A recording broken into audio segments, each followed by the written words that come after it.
Tuwing umaga sa barangay San Isidro, ang hamog na bumababa mula sa paanan ng bundok Banahaw ay laging may dalang manipis na ulap. Ang mamasa-masang hangin ay naghahatid ng halimuyak ng basang lupa at ng ligaw na sampagitang tumutubo sa gilid ng daan patungo sa palengke. Sa pagitan ng mga hele-hilerang tindahang yari sa kahoy, maririnig ang nagmamadaling mga yapak ng mga tindero.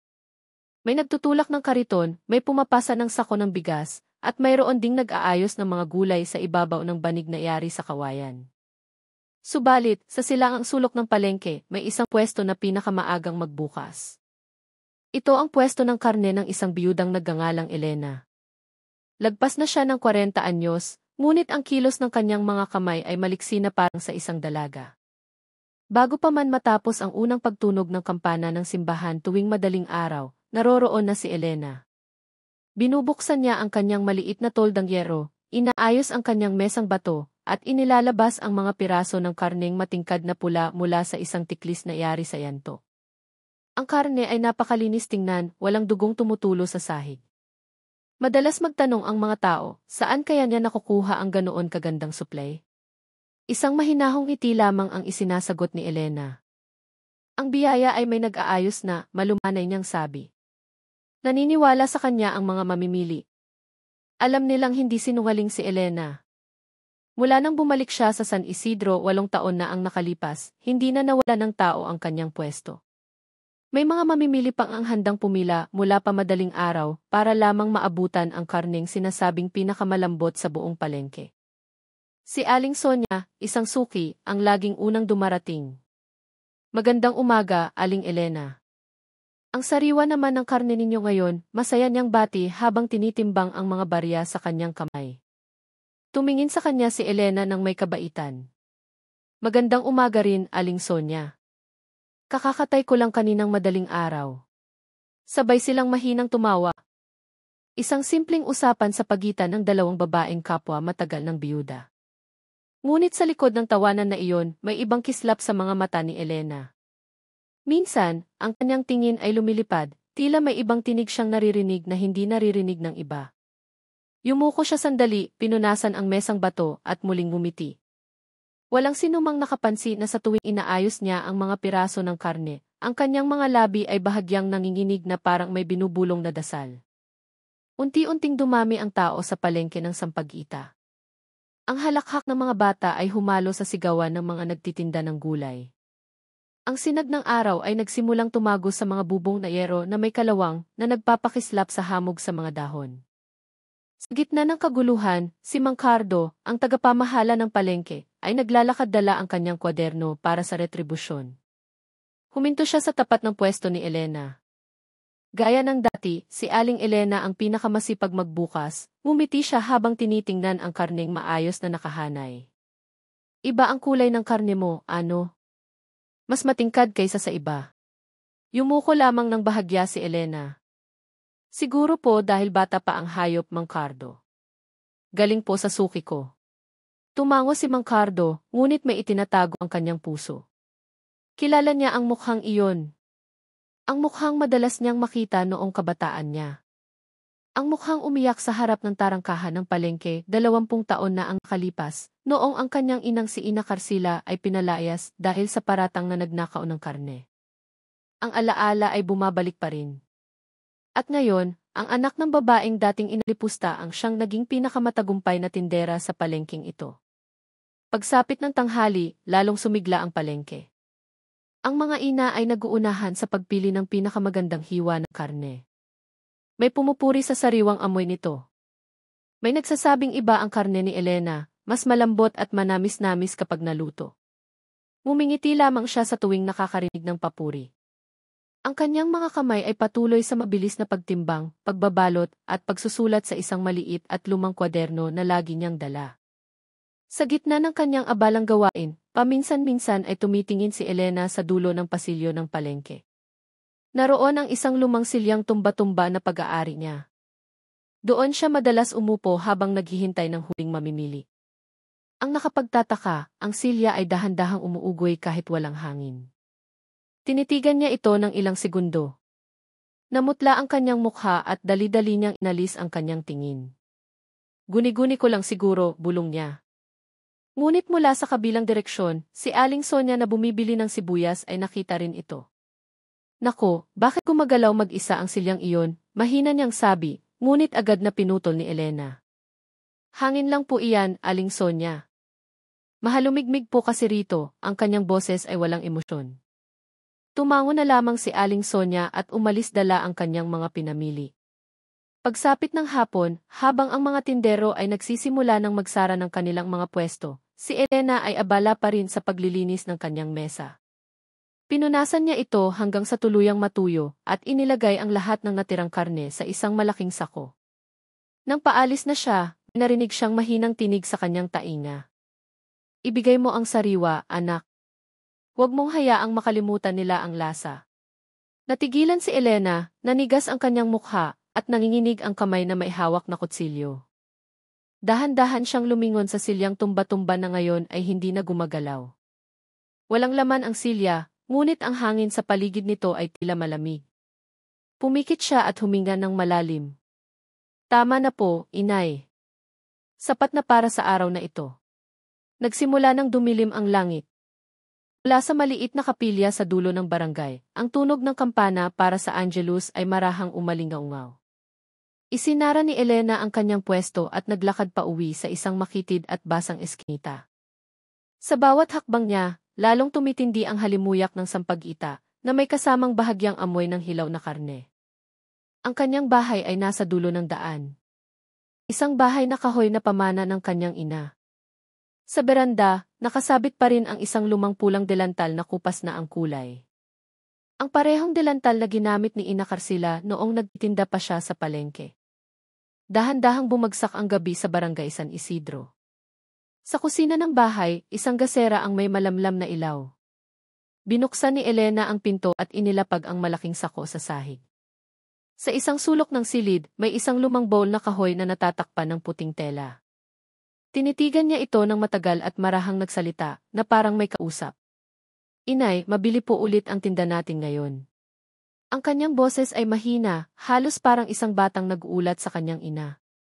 Sa labas, ang hangin ay marahang umihip, dala ang parehong halimuyak ng sampagita na tulad ng sa palengke kaninang umaga. Ang gabi sa barangay San Isidro ay mas tahimik kaysa karaniwan. Ang hangin mula sa bundok ay marahang humahaplos sa mga dingding na kawayan ng bahay ni Elena. Sa kusina, ang gasera ay nananatiling may malamlam na ilaw na lumilikha ng malambot na anino sa dingding. Nakaupo si Elena sa isang silyang kahoy habang tinititigan ang isang malaking kaldero na mainit pa sa ibabaw ng kalan de kahoy. Sa kanyang mga kamay, hawak niya ang maliit na kwaderno na naglalaman ng listahan ng mga mamimili. Bawat pangalan ay binabasa niya ng marahan na parang inaalala ang bawat mukha. Sa likod bahay, ang huni ng mga kuliglig ay humahalo sa lagaslas ng tubig mula sa isang maliit na kanal. Tumingin si Elena sa bukas na bintana.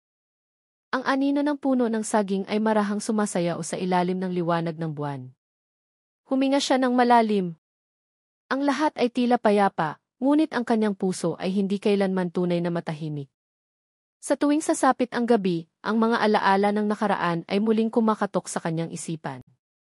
20 taon na ang nakalipas, sa parehong lugar, ang kanyang inang si Ina Carcila ay umiyak sa harap ng palengke. Pinagbintangan siyang nagnakaw ng bulok na karne mula sa ibang tindera. Pinagtawanan siya ng mga tao, inalipusta at binato pa. Si Elena, na nooy isang dalagita, ay niyakap lamang ng mahigpit ang kanyang ina. Sumigaw siya para humingi ng tulong, ngunit walang gustong makinig. Si Mang Cardo, na nooy isang batang tagalinis ng palengke, ay nakatayo malapit sa tarangkahan, hindi magawang tingnan sila. Mula sa araw na iyon, nagbago ang buhay ni Elena. Hindi na niya kilala ang tawa at nawalan na siya ng tiwala sa mga tao. Matapos pumanaw ang kanyang ina, nang ibang bayan si Elena, patungong Batangas, kung saan nagtrabaho siya sa isang matadero. Doon, natutunan niyang magbalat, maghiwa at maglinis ng karne. Ginawa niya ang lahat ng trabaho ng tahimik at walang reklamo. Sabi ng mga tao, masipag siyang manggagawa, ngunit sa likod ng kanyang katahimikan, ang kanyang puso ay puno ng sugat. Sa tuwing naaamoy niya ang sariwang dugo ng baka, naaalala niya ang mukha ng kanyang ina na ipinahiya sa harap ng maraming tao. Ang sugat na iyon ay tumanda kasabay ng panahon. Noong 2015, bumalik si Elena sa San Isidro. Ang bahay na kahoy na pamana ng kanyang ina ay nakatayo pa rin. Kahit na marupok na ang mga dingding, nilinis niya ang bawat sulok nito ng may pagmamahal. Sa kusina, natagpuan niya ang isang lumang pulang delantal na nakasabit sa likod ng pinto. Kupas na ang kulay ng tela, ngunit matibay pa rin ang tahi. Tinitigan niya ito ng matagal at isinuot sa kanyang dibdib. Nangako siya noon na muling bubuksan ang pwesto ng karne ng kanyang ina sa palengke ng Sampaguita. Gusto niyang patunayan na hindi nagkasala ang kanilang pamilya. Ang mga unang araw sa palengke ay hindi naging madali. Ang ilang tindera ay masama pa rin ang tingin sa kanya. Nagbubulungan sila sa gitna ng mga tumpok ng gulay at isda, sinasabing bumalik na ang anak ng magnanakaw ng karne. Ngunit hindi ito pinansin ni Elena. Patuloy siyang nagsikap. Pinakamaagang dumarating, pinakahuling umuuwi. Sa paglipas na panahon, nagsimulang magtiwala sa kanya ang mga mamimili. Sariwa ang kanyang karne, tapat ang kanyang timbangan, at malinis ang kanyang pwesto. Hindi nagtagal, ang pwesto ni Elena ang naging pinakamatao. Gayunpaman, ang tagumpay na iyon ay hindi nagdulot ng kapayapaan. Gabi-gabi, nakakarinig si Elena ng mahinang tinig mula sa kusina. Minsan, parang tunog ng umuugoy na silya, minsan, parang may tumatawag sa kanyang pangalan.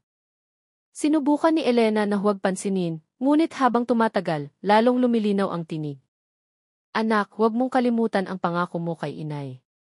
Ang mga salitang iyon ay marahang bumubulong sa kanyang tainga. Mabilis siyang lumingon, ngunit walang sinuman doon. Tanging ang lumang pulang delantal na nakasabit sa dingding ang marahang umuugoy. Isang gabi, habang malakas ang ulan, nakaupo si Elena sa harap ng kalan habang tinititigan ang mga baga. Sa ibabaw ng mesa sa kusina, nakalatag ang kwaderno ng kanyang ina na natagpuan niya sa isang lumang aparador. Sa unang pahina, may simpleng sulat kamay, ang biyaya ay nagmumula sa tapat na paggawa. Ngunit sa ilalim nito, may isa pang linya na halos nabura na, kung kinuha nila ang sa iyo, bawiin mo gamit ang dugo mo. Paulit-ulit na binasa ni Elena ang pangungusap na iyon. Nanginginig ang kanyang dibdib. Hindi niya alam kung totoong isinulat ito ng kanyang ina o guni-guni lamang niya. Kinabukasan, muling sumigla ang palengke. Maliwanag ang langit at ang mga ibon ay naghahabulan sa ibabaw ng mga bubong na yero. Mas maaga pang dumating si Elena kaysa karaniwan. Maingat niyang inayos ang mesang bato at inilabas ang mga piraso ng karne mula sa tiklis. Bahagyang nanginginig ang kanyang kamay nang hawakan niya ang kutsilyo. Sa refleksyon ng bakal, tila nakita niya ang anino ng mukha ng kanyang ina na may bahagyang ngiti. Pumikit siya at bumulong, "Inay, bumalik na ako. Hindi ko nahahayaang alipustahin nila tayo." Nang araw na iyon, muling dumagsa ang tao sa kanyang pwesto. Dumating si Aling Sonia kasama ang kanyang bunsong anak na si Ana. Tinulungan ng dalagita na magtimbang ng karne habang nagbibiro. Nagtawanan sila na nagdulot ng init sa palengke. Si Ana, na bata pa, ay humanga sa kasipagan ni Elena. "Paglaki ko, gusto ko ring magtinda ng karne tulad ni Aling Elena," inosente niyang sabi. Tumingin sa kanya si Elena na may malungkot na ngiti. "Sana mas maging mabuti ang kapalaran mo kaysa sa akin, anak." Dahan-dahang tumaas ang araw at nagsimulang humupa ang tao sa palengke. Pinunasan ni Elena ang pawis sa kanyang noo at inayos ang pera sa isang lata ng gatas. Sa ilalim ng mesa, may mga patak ng likidong kulay rosas na dahan-dahang tumutulo sa lupa.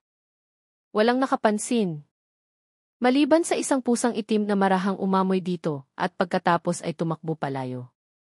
Ang hangin sa hapon ay muling nagdala ng halimuyak ng Sampaguita na hindi malaman kung saan nanggagaling. Tinitigan ni Elena ang langit na nagsisimulang dumilim. Alam niyang hindi pa naghihilom ang kanyang mga lumang sugat. Ang sugat na iyon ay nabubuhay sa bawat piraso ng karne na kanyang ibinebenta. Sumilip pa lang ang liwanag sa mga bubong ng bahay sa barangay San Isidro. Ang hamog ay nakakapit pa sa mga dahon ng saging at ang hangin mula sa kabundukan ay nagdadala ng amoy ng kapeng barako mula sa isang warung sa gilid ng daan. Mabilis na naglakad si Elena patungo sa palengke ng Sampaguita. Pasan ang isang malaking tiklis na puno ng binalot na karne. Magaan ang kanyang mga hakbang, ngunit mabigat ang kanyang isipan. Kagabi, narinig na naman niya ang tinig na iyon. malambot ngunit tumatagos. Ibigay mo ang sariwa, anak. Kailangan nilang masiyahan sa karne mo. Tinakpan niya ng unan ang kanyang mga tainga. Ngunit ang tinig ay patuloy na naririnig hanggang sa tumunog ang kampana ng simbahan para sa unang misa. Sa palengke, nagsisimula palang magbukas ng pwesto ang mga tindera. Ang tunog ng kumikiskis na kahoy at amoy ng tuyo ay pumuno sa hangin. Inilapag ni Elena ang tiklis sa mesang bato at isa-isang binuksan ang mga balot. Ang mga piraso ng karne ay matingkad na pula, pino, hibla at walang bahid ng anumang amoy. Ang mga taong dumadaan ay agad na humihinto para tingnan ito. Si Aling Sonia ang unang dumating. Gaya ng dati, may dala siyang malaking bayong. Wow, ang sariwa, Aling Elena. Iba ang kulay sa ibang karne. Ngumiti ng malambot si Elena. Kakatay ko lang kaninang umaga, Aling Sonia. Nagpatimbang si Aling Sonia ng 1 kilo habang nasisiyahang umingiti. Ngunit nang dumampi ang kanyang daliri sa ibabaw ng karne, may kakaiba siyang naramdaman, isang init, na para bang buhay pa ang karne. Mabilis niyang binawi ang kanyang kamay at tiningnan si Elena. Mainit pa ang karne. Opo, mahinang sagot ni Elena. Siguro dahil malamig ang panahon kaya iba ang pakiramdam. Pagkatapos ay mabilis niya itong binalot at iniabot habang nakayuko.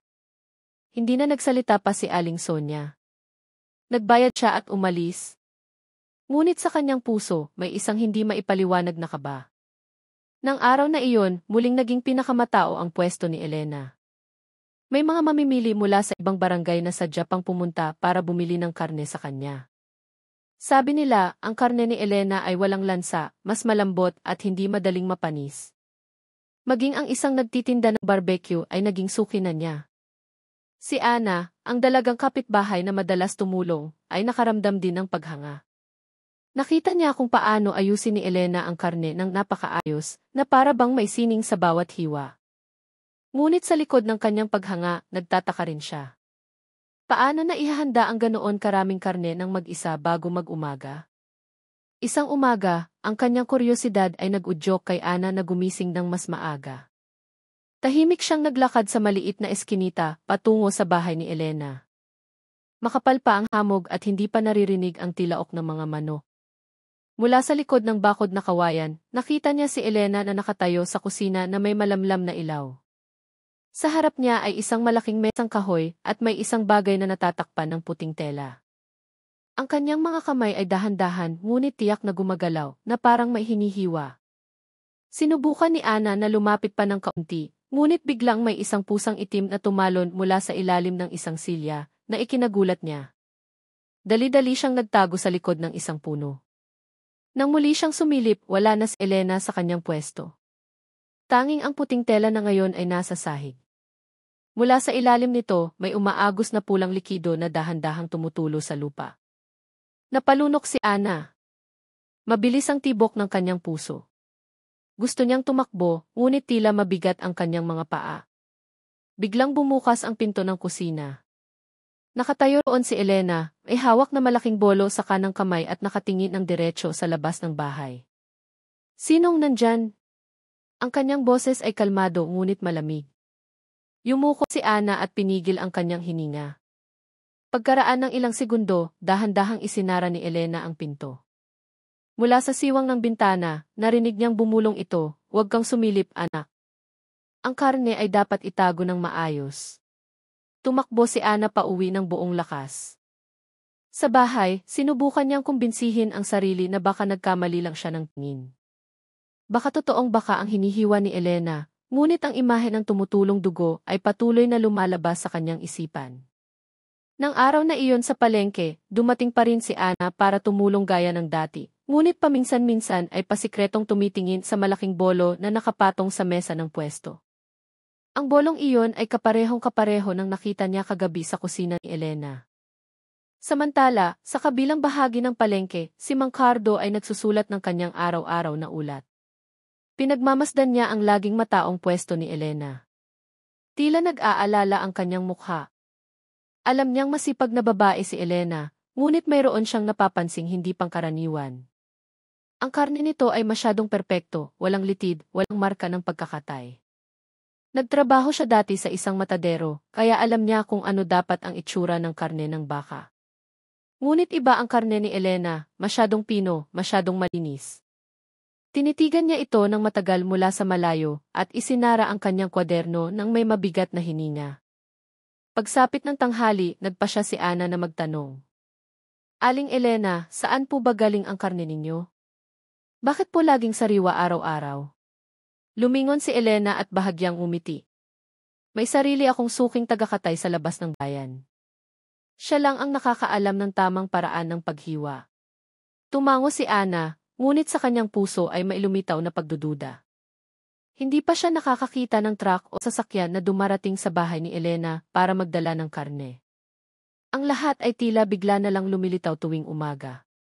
Pagsapit ng hapon, nagsimulang humupa ang tao sa palengke. Isa-isang nagsara ng pwesto ang mga tindera. Nilinis ni Elena ang kanyang mesa gamit ang sabon at tubig hanggang sa ito'y tuluyang matuyo. Ginagawa niya iyon araw-araw na parang ayaw mag-iwan ng kahit anong bakas. Nang makaalis na ang lahat, tanging ang tunog ng kanyang mga yapak ang maririnig habang tinatahak ang eskinita sa likod ng palengke. Sa kanyang balikat, nakasabit ang isang malaking walang lamang sako. Ang kanyang mga hakbang ay mabilis na parang may iniiwasan. Sa kanlurang bahagi ng langit, lumubog na ang araw. Ang hangin sa hapon ay nagdala ng amoy ng sampagita na malabnaw ngunit matapang. Ilang tindera na nasa dulo pa ng palengke ang nakaamoy nito. Kakaiba, ano? Bakit may amoy sampagita sa hapon gayong wala namang bulaklak dito? Sabi ng isa sa kanila. Sumagot ang isa pa, ang amoy na iyan ay laging lumalabas tuwing dumadaan si Elena. Nagkatinginan sila, ngunit walang nangahas na magsalita pa. Tanging si Mang Cardo ang tahimik na nakatayo sa harap ng isang bakanting pwesto, tinitingnan ang anino ni Elena na unti-unting nawawala sa kanto. Sa kanyang mga mata, may nakatagong tanong na hindi niya magawang bigkasin. Ito na ba ang kabayaran sa mga kasalanan ng nakaraan? Nang umagang iyon, mas matao ang palengke ng sampagita kaysa karaniwan. Ang ulan kagabi ay nagdulot ng putik, ngunit hindi nito nabawasan ang sigla ng mga tindera. Mula sa malayo, ang halimuyak ng mga pampalasa at sariwang gulay ay humahalo sa amoy ng basang lupa. Dumating si Elena gaya ng dati, mas maaga kaysa kaninuman. Binuksan niya ang kanyang pwesto ng may mahinahong kilos at inayos ang karne isa-isa sa ibabaw ng mesang bato. Ang kanyang kaliwang kamay ay maihawak na kutsilyo, habang ang kanang kamay ay marahang humahaplos sa bawat piraso na parabang binabati ang isang buhay na bagay. Ang hamog ng umaga ay nakabitin pa sa hangin. Ang sinag ng araw ay hindi pa ganap na tumatago sa mga bubong na yero na may kalawang. Sa gitna ng hamog, may isang bagay na nagpatigil kay Elena. Sa gilid ng kanyang mata, nakita niya ang isang matandang babae na nakaupo sa silyang tumba-tumba malapit sa kanyang pwesto. Ang babae ay nakasuot ng kupas na belong at isang kayumangging bestida. Payat ang kanyang mukha, matalim ngunit kalmado ang kanyang mga mata. Tinitigan siya ni Elena ng walang imik, nanginginig ang kanyang mga labi. Inay, ang salitang iyon ay lumabas ng napakahina na halos hindi marinig. Kumurap siya. Sa isang iglap, nawala ang anyo. Ang silyang tumba-tumba sa sulok ng pwesto ay bakante gaya ng dati. Ngunit ang halimuyak ng sampagita ay biglang tumindi, bumalot sa hangin sa paligid. Hinawakan ni Elena ang kanyang dibdib, mabilis ang tibok ng kanyang puso. Kilala niya ang amoy na iyon. Ang amoy na laging nakakapit sa alampay ng kanyang ina. Sinubukan niyang pakalmahin ang sarili at tumingin sa mga mamimili na nagsisimula ng dumating. Ilang tao ang bumati sa kanya ng may kabaitan na parang walang kakaibang nangyari. Dumating si Aling Sonia na may dalang payong. Malawak ang kanyang ngiti. Aling Elena, ang ganda ng araw kahit umulan kagabi, ano? Ang sariwa pa rin ang karne ninyo. Nagpatimbang siya ng isang malaking piraso. Habang mahinang tumatawa, napatingin ang kanyang mga mata sa silya sa sulok ng pwesto. Aling Elena, gumagalaw mag-isa ang silya, ano? Nabigla si Elena at mabilis na sumagot, baka po dahil sa hangin, Aling Sonia. Bukas po kasi ang palengking ito. Nanginginig ang kanyang boses, ngunit nanatili siyang nakangiti. Tumango si Aling Sonia, walang pagdududa, at umalis ng may magaan na mga hakbang. Pagsapit ng tanghali, lalong dumami ang tao sa palengke. Ang mga bata ay nagtatakbuhan dala ang kanilang mga barya. Sa gitna ng kaguluhan, muling naramdaman ni Elena na hindi siya nag-iisa. Ilang beses, habang nakayuko at naghihiwa ng karne, may naririnig siyang mahinang bulong sa kanyang tainga. Ibigay mo ang maganda, anak. Huwag mong hayaang malaman nila. Ang tinig na iyon ay napakapamilyar. Itinuwid niya ang kanyang katawan at tumingin sa paligid. Ngunit walang sinumang nagsasalita. Tanging ang ingay ng mga tindera ng gulay at tawaran sa presyo ang pumupuno sa hangin. Sa kabilang pwesto, tahimik na nagmamasid si Ana. Nakita niyang namumutla ang mukha ni Elena na parang pagod na pagod. Minsan, gumagalaw ang kanyang mga labi na parang may kausap na hindi nakikita. Nag-alala si Ana. Pagkatapos humupa ang tao sa palengke, balak niyang pumunta sa bahay ni Elena. Baka para samahan lang siyang uminom ng tsaa. Ngunit sa kaibuturan ng kanyang puso, may takot siyang hindi maipaliwanag. Ang imahe ng gabi kung kailan nakita niya ang dugo sa kusina ay bumabalik pa rin sa kanyang isipan. Pagsapit ng hapon, nagsimula ng magligpit si Elena. Ang kanyang mga kamay ay bahagyang nanginginig. Tinitigan niya ang lumang silyang tumba-tumba sa sulok ng pwesto na ngayon ay hindi na gumagalaw. Ngunit nang aabutin na sana niya ito, dahan-dahang umugoy ang silya, hindi malakas, kaunti lamang. Sapat na para tumayo ang kanyang mga balahibo. Mula sa hangin sa paligid, may narinig siyang mas malinaw na bulong. Matagal ka nang hindi dumadalaw sa lugar ni inay, anak. Ang tinig ay malambot ngunit may utos. Tumingin si Elena nang walang emosyon sa silya. Basa ang kanyang mga mata. Pupunta po ako ngayong gabi, inay. Gabi na at mas malakas ang ihip ng hangin mula sa bundok. Maitim ang langit at walang bituin. Naglalakad mag-isa si Elena sa maputik na daan patungo sa likod ng palengke. Mayroong isang lumang balon doon at isang maliit na bodega na matagal nang hindi ginagamit. Dati, madalas itago ng kanyang ina ang karne sa lugar na iyon bago ibenta. Ang mga hakbang ni Elena ay dahan-dahan ngunit tiyak. May dala siyang maliit na gasera na sumasayaw sa ihip ng hangin. Pagdating niya, dahan-dahan niyang binuksan ang pinto ng bodega. Nagliparan ng alikabok at ang amoy ng kinakalawang na bakal ay humalo sa halimuyak ng sampagita. Sa isang sulok ng silid, naroon ang parehong lumang silyang tumba-tumba. Mukha pa ring buo ang silya kahit na kinain na ng panahon. Lumapit si Elena at dahan-dahang umupo. Sumayaw ang gasera sa kanyang kamay. Ang liwanag nito ay tumama sa kupas na dingding. Doon, malabong nakikita ang isang sulat na parang kinaskas ng kamay. Gutom ako, anak. Malabo ang sulat ngunit sapat na para mabasa. Tinitigan ito ni Elena ng matagal at yumuko. Tumulo ang kanyang mga luha. Tinakpan niya ang kanyang mukha ng dalawang kamay. Hindi ko na po kaya, inay. Tama na po. Ngunit isang mahinang tinig ang sumagot, hindi, anak. Kailangan nilang malaman ang pakiramdam. Mula sa labas, dinala ng hangin ang tunog ng kampana para sa huling panalangin mula sa maliit na kapilya. Ngunit sa loob ng bodega, tanging ang tunog ng umuugoy na silyang kahoy ang maririnig. Paurong sulong, paurong sulong. Sumayaw ang gasera. Ang anino sa dingding ay gumagalaw na parang may isang taong nakaupo sa silya. Hinawakan ni Elena ang isang maliit na kwintas sa kanyang leg. Ang kwintas na bigay ng kanyang ina noon. Bumulong siya ng mahina. Inay, patawarin niyo po ako. Gusto ko lang pong matahimik. Lalong lumamig ang hangin. Mula sa pinto, namatay ang liwanag ng gasera, nag-iwan ng pusikit na dilim at ng lalong tumitinding halimuyak ng sampagita. Pagsapit ng madaling araw, ang mga residente na dumaan malapit sa bodega ay inakalang may narinig silang isang taong mahinang umaawit mula sa loob. Ang tinig ng isang matandang babae, mahina ngunit malinaw. Hiwaing maliit, timbangin magaan para mabili, para mabusog. Hindi sila nangahas na lumapit, tinitingnan lamang mula sa malayo habang nagbubulungan. Mula ng gabing iyon, wala nang nangahas na dumaan sa likod ng palengke pagkatapos ng takip-silim. Maganda ang umaga sa San Isidro. Ang manipis na hamog ay sumasayaw sa ibabaw ng palayan at ang maliliit na ibon ay naghahabulan sa kalangitan. Ngunit sa puso ni Ana, walang kapayapaan. Magdamag siyang hindi makatulog. Ang imahe ng dugo sa kusina ni Elena ay patuloy na lumalabas sa tuwing ipipikit niya ang kanyang mga mata.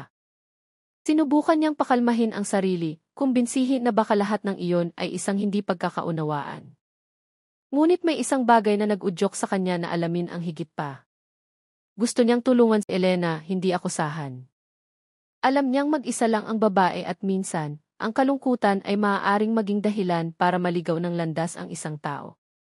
Nang umagang iyon, mas maaga pang dumating si Ana sa palengke. May dala siyang 2 tasa ng mainit na salabat at isang balot ng pandesal. Sa pwesto ni Elena, mahalumigmig at malamig pa ang hangin. Ang mesang bato ay malinis na. Ang mga piraso ng karne ay maayos na nakahanay gaya ng dati. Nag-aayos si Elena ng timbangan nang dumating si Ana. Aling Elena, nagdala po ako ng salabat.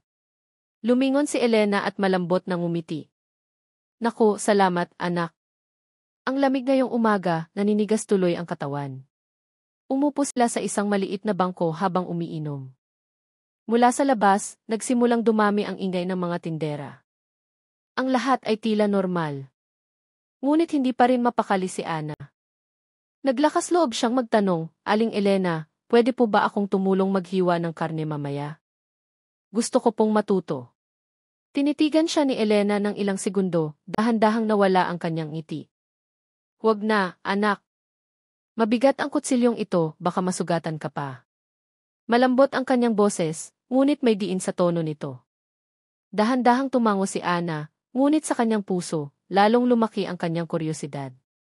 Gusto niyang malaman kung sino talaga ang nagsusuplay ng sariwang karne na iyon. Totoo bang mula sa isang matadero na pag-aari ng isang personal na suki? Tanghali na at matao ang palengke nang biglang tawagin si Elena ni Mang Cardo para magbigay ng talaan ng bayarin. Iniwan niya sandali ang kanyang pwesto. Nakita ni Ana ang pagkakataon. Lumapit siya sa mesa, sinuri ang malaking tiklis sa ilalim nito. May ilang balot ng karne na natatakpan ng dahon ng saging. Binuksan niya ng bahagya ang isa sa mga ito. Ang amoy ng bakal ay agad na kumalat, matalim at mainit. Ang kulay ng karne ay matingkad na pula, halos itim at pino ang hibla. Ngunit may isang bagay na kakaiba, hindi tulad ng karne ng baka. Mabilis niya itong isinara, ngunit ang kanyang puso ay mabilis nang tumitibok. Hindi nagtagal, bumalik si Elena. Sinubukan ni Ana na kumilos ng normal, ngunit alam ni Elena na iba na ang tingin ng dalaga. Huminto siya sa harap ng mesa at tinitigan ito ng matagal. May problema ba, Ana? Mahina ngunit malamig ang kanyang boses. Sinubukan ni Ana na ngumiti. Wala po, Aling Elena. Tinutulungan ko lang po kayong mag-ayos. Ngunit nanginginig ang kanyang maliliit na kamay. Inilapag ni Elena ang kutsilyo sa ibabaw ng mesa, matalim ang kanyang mga mata. Hindi mo kailangang malaman ang lahat, anak. May mga bagay na mas mabuting itago na lang sa puso. Pagsapit ng hapon, dahan-dahang bumuhos ang ulan. Nagsimulang humupa ang tao sa palengke. Hinintay ni Ana na magsara ng pwesto si Elena at nag-alok na tulungan siyang dalhin ang malaking sako na naglalaman ng natirang karne. Naglakad sila ng magkasabay sa maputik na eskinita, patungo sa bahay sa dulo ng barangay. Madilim ang langit at ang tunog ng kulog ay umalinggaw sa malayo sa bundok. Pagdating nila sa bahay, inilapag ni Elena ang sako sa kusina at sinindihan ang gasera. Umupo si Ana sa isang silya sa sala habang tinitingnan ang dingding na puno ng mga lumang litrato. May isang litrato ni Elena noong bata pa siya, kasama ang isang matandang babae na may kupas na belong. Alam niyang iyon si Carcila. Aling Elena, iyan po ba ang nanay ninyo? Ang ganda po niya.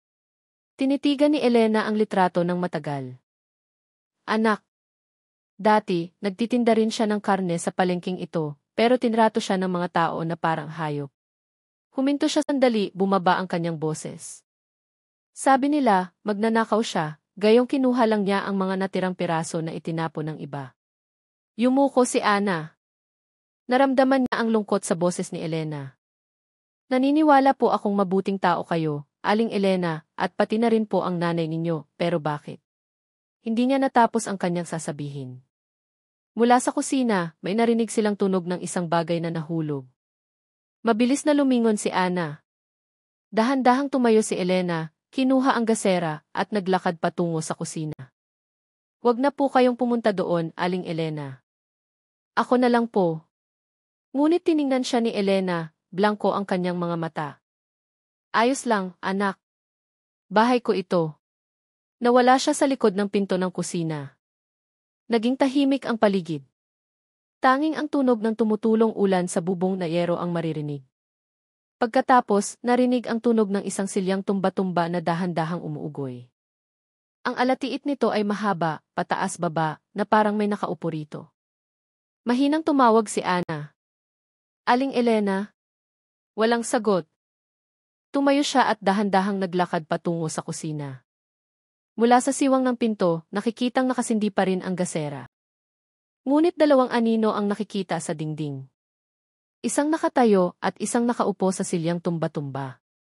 Narinig ang boses ng isang matandang babae. Anak, huwag mo siyang paalisin. Alam na niya. Natigilan si Ana. Namutla ang kanyang mukha. Nakita niyang nanginginig si Elena na parang may nilalabanang hindi nakikita. Pagkatapos, ang malaking bolo sa mesa ay nahulog na lumikha ng malakas na ingay. Umatras si Ana sa takot, tatakbo sana sa pinto sa harap. Ngunit hindi mabuksan ang hawakan ng pinto. Hinila niya, tinulak, ngunit nanatiling nakakandado. Mula sa kusina, dahan-dahang lumalapit ang tunog ng mga yapak. Lumingon si Ana. Lumitaw si Elena sa bukana ng pinto.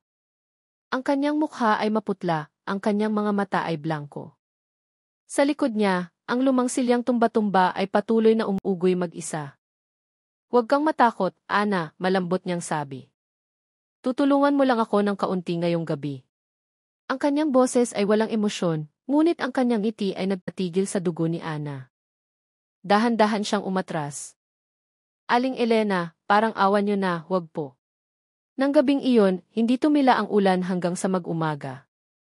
Kinabukasan, dumating si Aling Sonia sa palengke dala ang kanyang bayong gaya ng dati. Matagal siyang nakatayo sa harap ng pwesto ni Elena na bukas na mula pa madaling araw. Ang karne ay tila masariwa kaysa dati. Ngumiti si Aling Sonia. Wow, lalong gumaganda ang karne ninyo, Aling Elena. Ngunit sa kabila ng ngiting iyon, nanatiling tahimik si Elena. Nanginginig ang kanyang mga kamay habang binabalot ang order. Sa ilalim ng mesa, ang pulang likido ay dahan-dahang tumutulo sa lupa. Walang sinumang nakakaalam na kagabi, isang dalaga ang hindi na nakauwi sa kanyang tahanan. 3 araw nang hindi nagpapakita si Ana sa palengke. Nagsimula nang magtanong ang mga tindera. Si Aling Sonia na dati masayahin ay ngayoy malungkot. Tuwing umaga, tinititigan niya ang pwesto ni Elena habang marahang umiiling.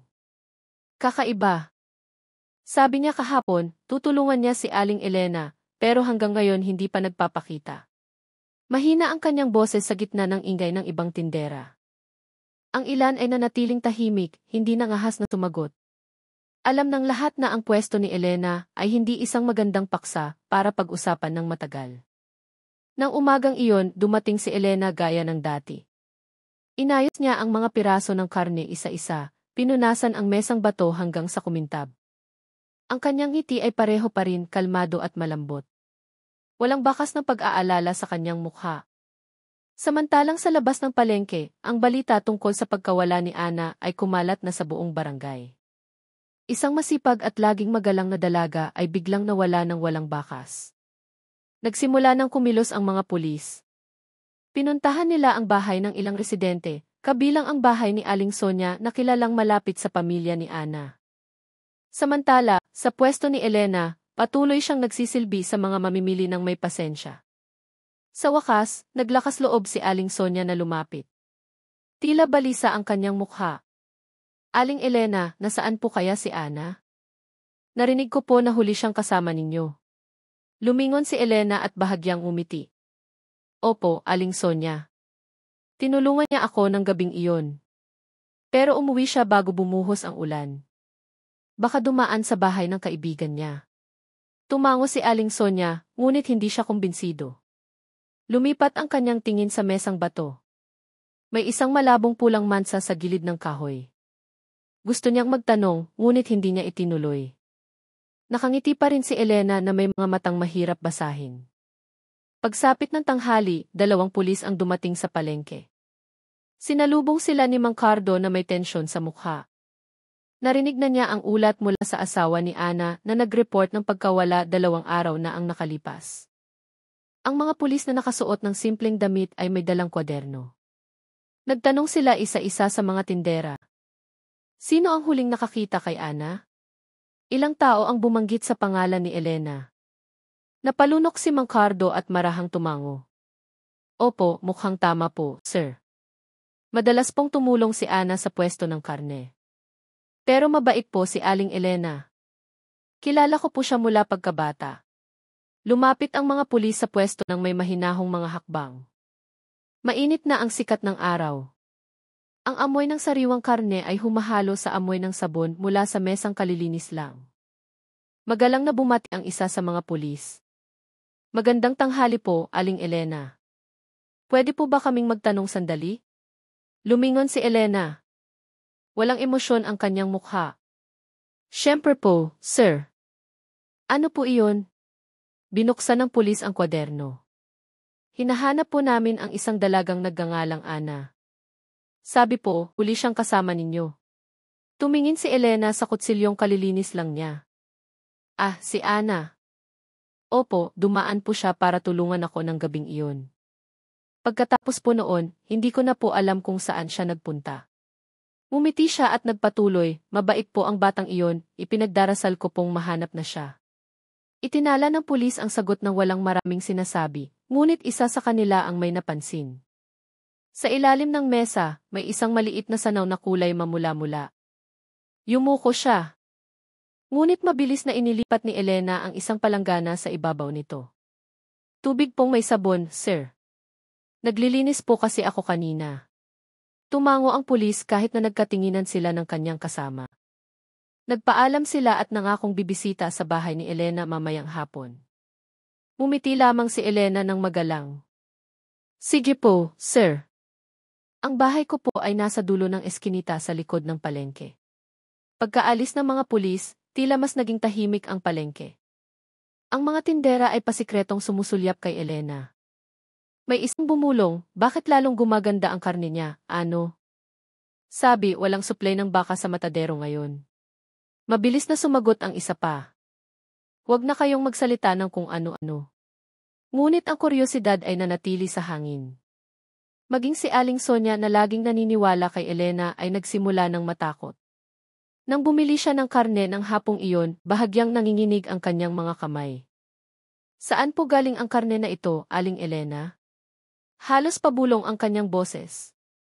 Malambot na umiti si Elena. Mula po sa taong pinagkakatiwalaan ko, Aling Sonia. Tulad ng pagtitiwala ninyo sa akin noon. Pagsapit ng hapon, nagsimulang humupa ang tao sa palengke. Isinara ni Elena ang kanyang pwesto ng may katahimikan. Na parang walang nangyari. Ngunit ang kanyang mga hakbang pauwi ng gabing iyon ay mas mabilis kaysa karaniwan. Umihip ang hangin mula sa bundok, dala ang matapang na halimuyak ng sampag-ita. Sa daan sa likod ng palengke, nakatayo si Mang Cardo na nagmamasid mula sa malayo.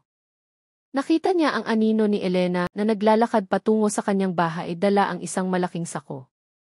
Mula sa likod ng bakod na kawayan, may narinig siyang mahinang boses na mahirap maintindihan. Ang boses ng isang matandang babae, malalim at mabigat. Magaling, anak. Kailangan silang mabusog. Tinakpan ni Mang Cardo ang kanyang bibig, hirap siyang huminga. Kilala niya ang boses na iyon. Narinig na niya ito maraming taon na ang nakalipas noong si Ina Carcila ay sumisigaw para humingi ng tulong sa harap ng palengke bago siya pinalayas.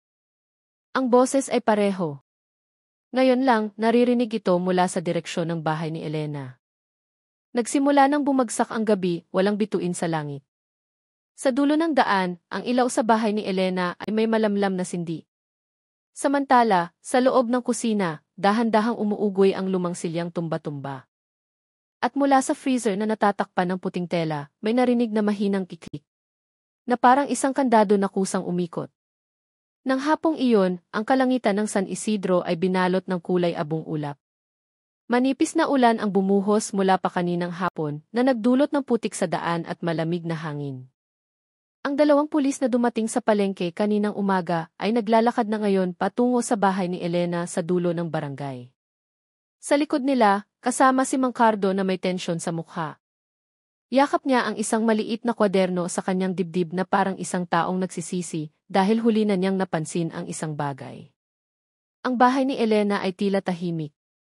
Ang mga dingding na kahoy na nagsisimula ng marupok ay basa ng ulan at ang gasera sa teresa ay nanginginig sa ihip ng hangin. Marahang kumatok ang pulis. Tok tok tok. Walang sagot.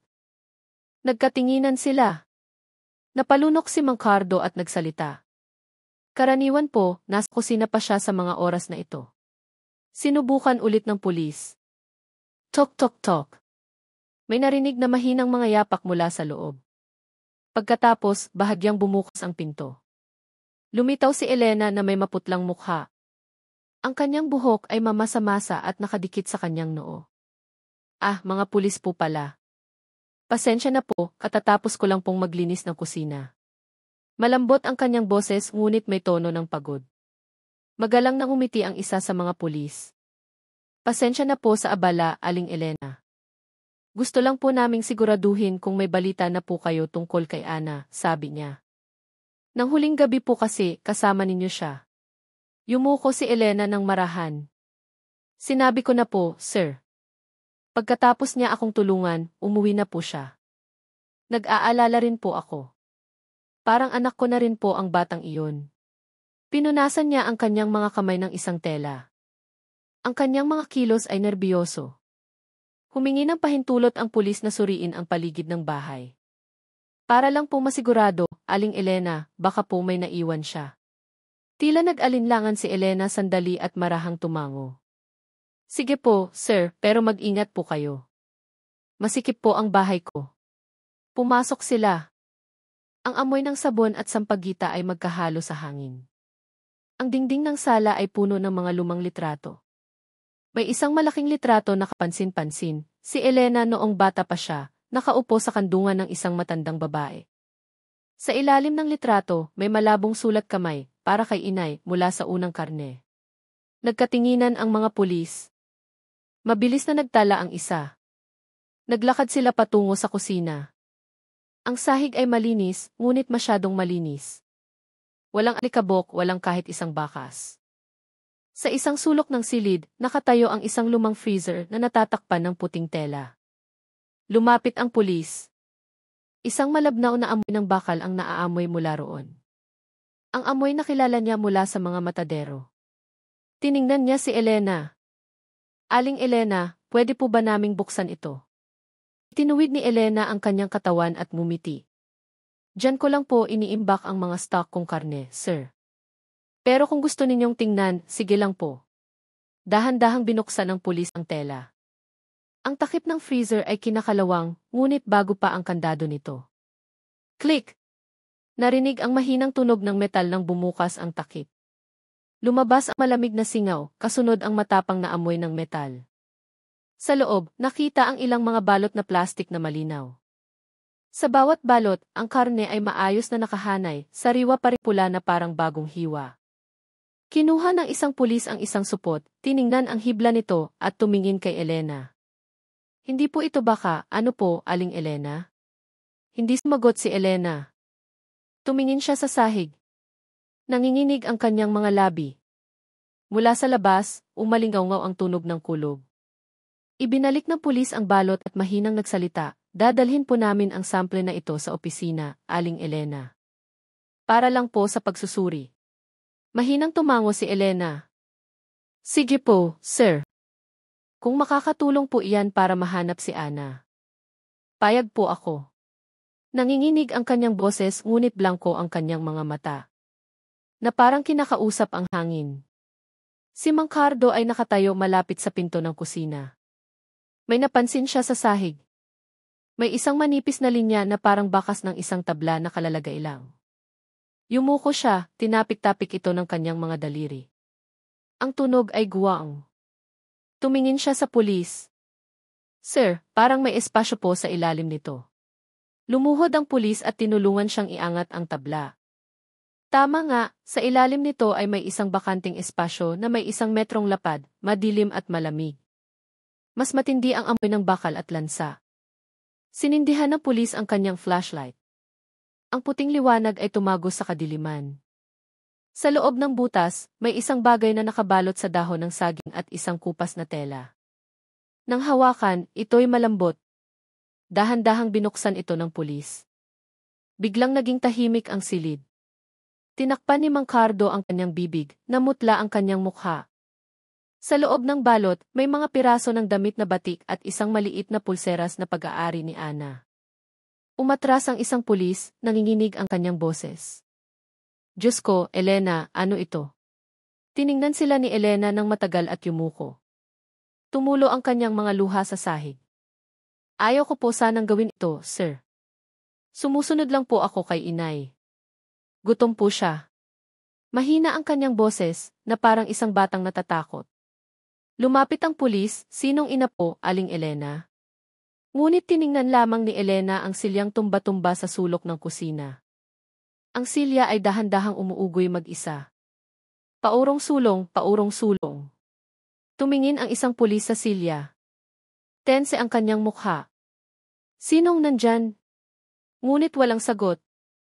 Tanging isang malambot na tinig ang umalingaw mula sa direksyon ng silya. Magaling, anak. Ngayon, alam na nila ang pakiramdam. Agad na hinila ng mga pulis si Elena palabas ng bahay. Sumigaw siya, sinusubukang bumalik sa loob.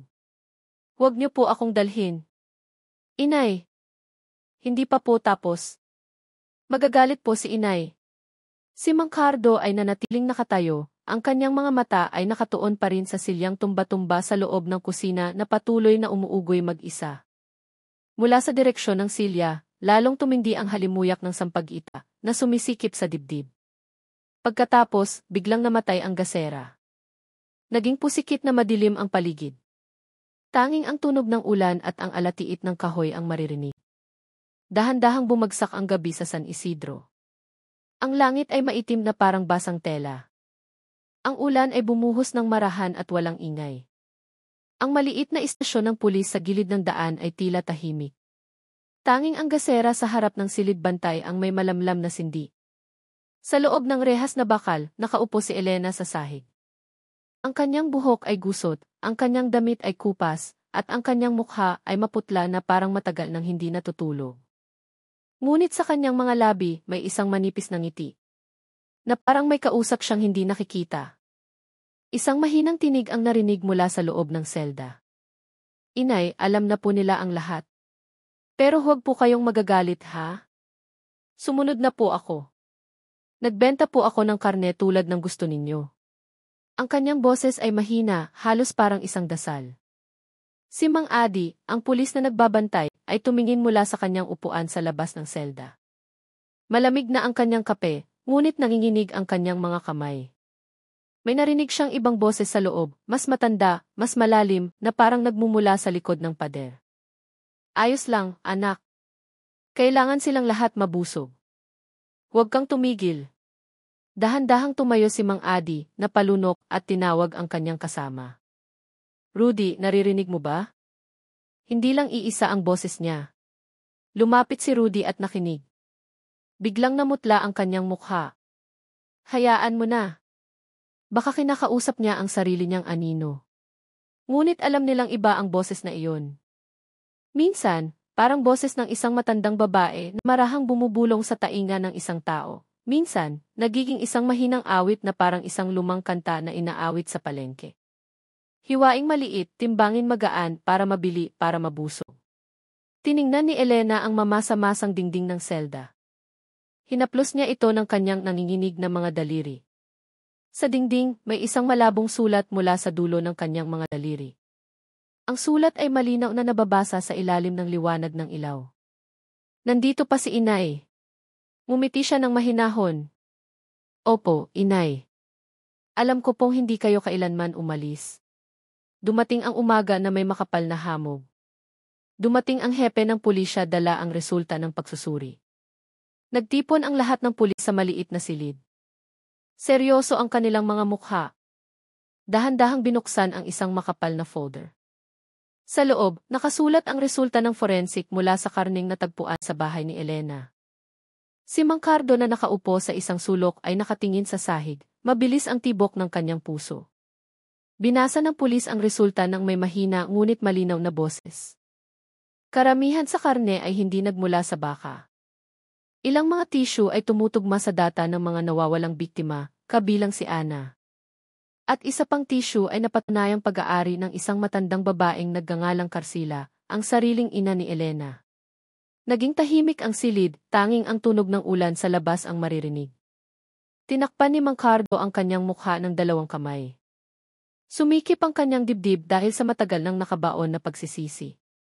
Alam niya na noon, siya ang nagpabaya ng si Ina Carcila ay pinalayas mula sa palengke nang hindi man lang ipinagtanggol. Lumapit ang mga pulis sa selda ni Elena. Natagpuan nilang nakaupo ang babae ng mahinahon, ang kanyang mga mata ay nakatingin ng diretso sa harap. Sir, busog na po si inay. Pinakain ko na po ang lahat ng taong dating ng alipusta sa kanya. Malambot ngunit malamig ang kanyang boses. Sinubukan siyang pakalmahin ng pulis. Elena, mali ang lahat ng ito. Hindi mo dapat ipagpatuloy ito. Ngunit tiningnan lamang siya ni Elena ng blanko. Hindi ninyo po alam ang pakiramdam ng gutom, hindi ninyo alam ang pakiramdam ng alipustahin. Gusto lang po ni inay na malaman nila. Lumapit si Mang Cardo, nanginginig ang kanyang boses. Elena, makinig ka. Wala na ang nanay mo. Kailangan mo na siyang pakawalan. Tinitigan siya ni Elena ng matagal at marahang nagsalita, hindi po, Mang Cardo. Hindi po siya umalis. Nandito po siya. Marahan niyang tinapik ang kanyang dibdib. Sa dugo ko, sa hininga ko, buhay si inay. Natahimik ang lahat.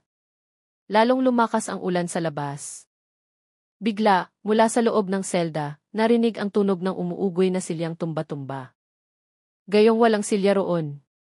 Pagkatapos, may narinig na mahinang bulong na parang may umaawit. Hiwaing maliit, timbangin magaan.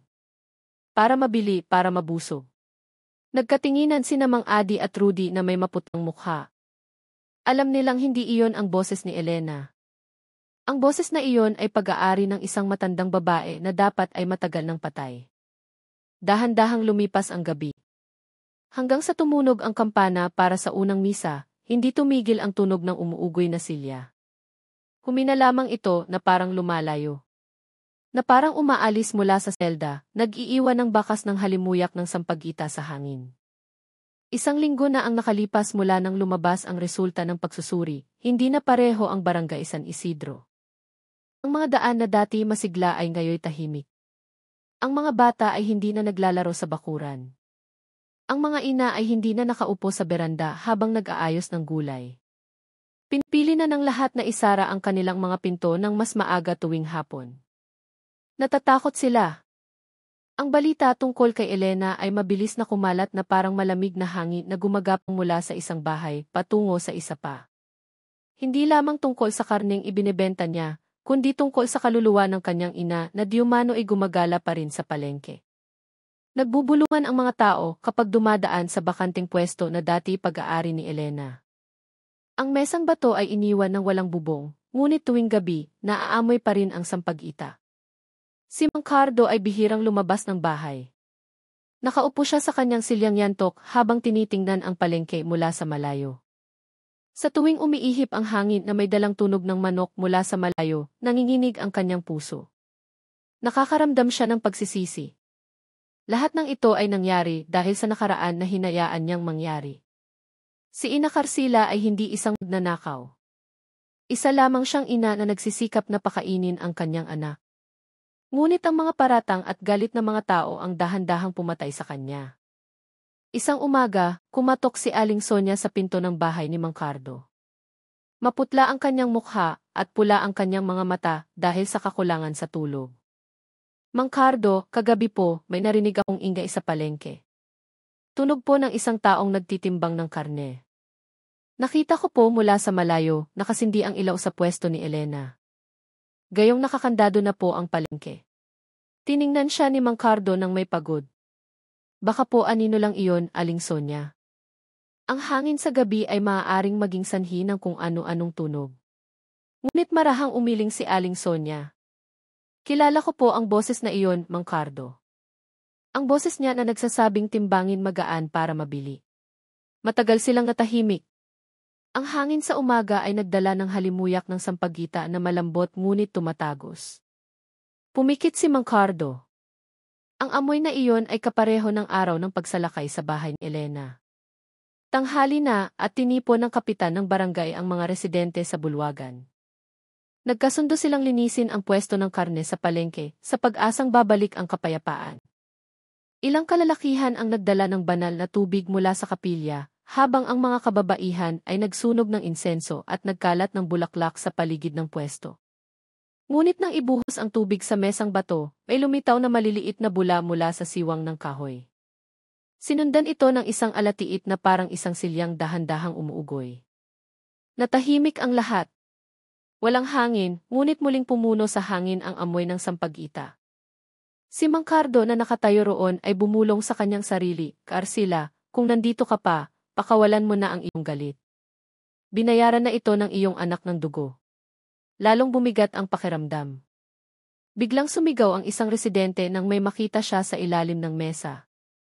Isang lumang pulseras na bakal ang nakalatag sa pagitan ng bato at lupa. Sa loob nito, may nakaukit na letrang ay nakupas na. Lumuhod si Mang Cardo at kinuha ito. Kilala niya ang bagay na iyon. Ang pulseras na laging suot ni Ina Carcila sa palengke. Dahan-dahang umatras ang mga residente. Walang nangahas na magsalita. Hinawakan ni Mang Cardo ng mahigpit ang pulseras at nagsalita ng may nanginginig na boses, nagkamali tayo. Tayo ang nagpagalit sa kanila. Ngayon, ako na ang magpapakalma. Gabi na at muling binalot ng hamog ang barangay. Ang hangin mula sa bundok ay nagdala ng tunog ng mga kuliglig na mabigat at mahaba. Naglakad mag-isa si Mang Cardo, patungo sa palengke dala ang isang maliit na gasera. Ang bawat hakbang niya ay lumilikha ng isang kaluskos sa basang daan. Pagdating niya sa harap ng pwesto bilang 27, huminto siya. Madilim ang pwesto, ngunit mula sa ilalim ng mesa, may nakikitang malamlam na pulang liwanag na parang mga baga. Inilapag niya ang gasera sa lupa at bumulong, Carcila, kung naririnig mo ako, tama na. Huwag mo nang guluhin ang barangay na ito. Binayaran na ni Elena ang lahat. Umihip ang malakas na hangin, halos mamatay ang gasera. Mula sa kadiliman, may narinig na malambot na boses, paos ngunit malinaw. Hindi pa, Cardo. Hindi pa nila alam ang gutom na dinanas ko noon. Natigilan si Mang Cardo. Ang pangalang binanggit ay nagpalambot sa kanyang mga tuhod. Noong kabataan nila, si Ina Carcila lang ang tumatawag sa kanya ng Cardo. Tumingin siya sa direksyon ng boses at doon, sa sulok ng pwesto, may nakitang malabong anino ng isang matandang babae na nakaupo sa isang silyang tumba-tumba. Mahaba ang kanyang buhok, at ang kanyang mga mata ay nakatingin ng diretsyo sa kanya. Yumuko si Mang Cardo, tumulo ang kanyang mga luha sa lupa. Patawarin mo ako, Carcila. Ako ang nanahimik noong pinalayas kanila. Ako ang nagpabaya sa iyo na magutom.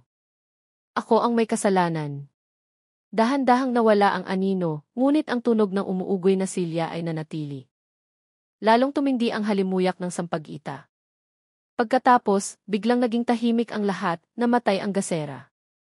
Pagsapit ng umaga, natagpuan ng mga residente si Mang Cardo na natutulog sa harap ng pwesto na bukas pa rin ang mga mata. Sa kanyang kamay, hawak niya ang pulseras na bakal na ngayon ay puno ng dugo. Mula sa araw na iyon, wala nang nangahas na lumapit sa palengke pagkatapos ng takip silim. Mula ng gabing natagpuan si Mang Cardo na walang malay sa harap ng bakanting pwesto, lalong nagbago ang kapaligiran sa barangay San Isidro. Ang palengke ng Sampaguita, na dati puno ng tawanan, ay naging isang lugar na iniiwasan. Sa tuwing nagsisimulang lumubog ang araw, nagmamadali ang mga tindera na isara ang kanilang mga tindahan. Natatakot silang tumingin sa direksyon ng pwesto bilang 27. Gayunpaman, may ilang mga tao na nanunumpa na nakakarinig sila ng kakaibang tunog kapag sumasapit ang gabi. Ang tunog ng isang kutsilyong hinahasa, ang tunog ng isang metal na timba na kinakaladkad sa sahig, at minsan ay maririnig ang isang mahinang awit mula sa loob ng palengke. Ang awit ay laging pareho, malambot ngunit nagpapatayo ng mga balahibo. Hiwaing maliit, timbangin magaan para mabili, para mabusog. Isang Biyernes ng gabi, dalawang binatang tanod, sina Arman at Budi, ang naatasang magronda sa paligid ng palengke. May dala silang sulo at isang tungkod na kawayan. Katatapos lang ng ulan, basa pa ang lupa at may amoy putik ang hangin. Habang dumadaan sa mga hilera ng pwesto, may narinig silang isang alatiit mula sa malayo. Lumingon si Budi sa pinagmulan ng tunog. Nakita niyang dahan-dahang gumagalaw ang silyang tumba-tumba sa bakanting pwesto. Arman, nakikita mo ba? Gumagalaw mag-isa ang silyang iyon. Sinubukan ni Arman na tumawa ngunit paos ang kanyang boses. Baka hangin lang, ngunit walang hangin. Ang mga dahon ng saging sa paligid ng palengke ay tahimik na parabang tumigil ang hangin. Lalong lumakas ang alatiit. Sinundan ito ng tunog ng isang metal na nahulog. Dahan-dahan silang lumapit. Sa ibabaw ng mesang bato, may isang bagay na kumikinang sa ilalim ng liwanag ng sulo, isang kutsilyong panghiwa ng karne na parang bagong hasa. Bumulong si Budi sa takot, sinong naglagay niyan dyan? Bigla, mula sa likuran, may narinig silang tunog ng mga yapak na kumakaladkad. Ang tunog ay mabagal, ngunit mabigat na parang isang taong naglalakad ng walang sapin sa paa sa maputik na lupa. Mula sa kadiliman, lumitaw ang isang anyo ng babaeng may mahabang buhok, nakasuot ng mahabang damit na basa. Ang kanyang mukha ay natatakpan ng anino. Sa kanyang kamay, may hawak siyang isang bagay na parang timbangan. Huminto siya sa harap ng silyang tumba-tumba, tinitingnan ang dalawang tanod na may blangkong mga mata. Hinawakan ni Arman ang braso ng kanyang kaibigan. Takbo na tayo, Budi. Ngunit tila nanigas ang kanilang mga katawan. Dahan-dahang binuksan ng anyo ang kanyang bibig. Ang kanyang boses ay mabigat na parang nagmumula sa ilalim ng lupa. Tinimbang ko ng magaan, anak. Pero hindi pa lahat busog. Ang sulo sa kamay ni Budi ay biglang namatay. Sa kadiliman, narinig nila ang isang mahinang tawa, mababa at paos na parang boses ng isang matandang babae. Tumakbo sila ng buong bilis palayo sa palengke. Pagdating nila sa outpost, maputla ang kanilang mga mukha, hirap huminga at nanginginig ang kanilang mga katawan. Kinabukasan, kumalat ang balita. Lalong natakot ang mga residente. Nagpasya ang kapitan ng barangay na isara ang palengke sa loob ng isang linggo. Ngunit kahit na nakakandado ang pinto ng palengke, gabi-gabi ay naririnig ng mga tanod ang parehong tunog. Kutsilyong hinahasa, silyang umuugoy, at ang lumang awit na mahinang inaawit ng boses ng isang babae. Sa kanyang bahay, nagsimulang gumaling si Mang Cardo, ngunit hindi mapayapa ang kanyang mga gabi. Madalas siyang magising dahil sa tunog ng isang taong tumatawag sa kanyang pangalan mula sa labas ng bintana. Minsan, ang boses ay malambot na parang boses ng isang dalaga, minsan ay malalim na parang boses ng kanyang sariling ina. Mang Cardo, nandito pa kami. Hindi pa malinis ang palengke. Isang gabi, hindi na natiis ni Mang Cardo. Kinuha niya ang isang gasera at naglakad patungo sa palengke mag-isa. Madilim ang langit, tinatakpan ng mga ulap ang buwan. Pagdating niya sa harap ng nakakadadong tarangkahan ng palengke, ang kadena ay nanginginig mag-isa na parang may humawak. Dahan-dahang bumukas ang pinto ng walang ingay. Pumasok si Mang Cardo. Ang mga bakanting pwesto ay nakahilera na parang mga lumang libingan. Pumuno sa hangin ang amoy ng sampagita. Sa dulo ng pasilyo, nakita niya ang isang anyo ng babaeng nakatayo sa harap ng silyang tumba-tumba. Mahaba ang kanyang buhok, kupas ang kanyang damit, at sa likod niya, may isa pang anino na mas matanda, mas malaki at pula ang mga mata. Carcila, ikaw ba iyan? Nanginginig ang boses ni Mang Cardo. Bahagyang humiti ang matandang anyo. Hindi ako lumayo.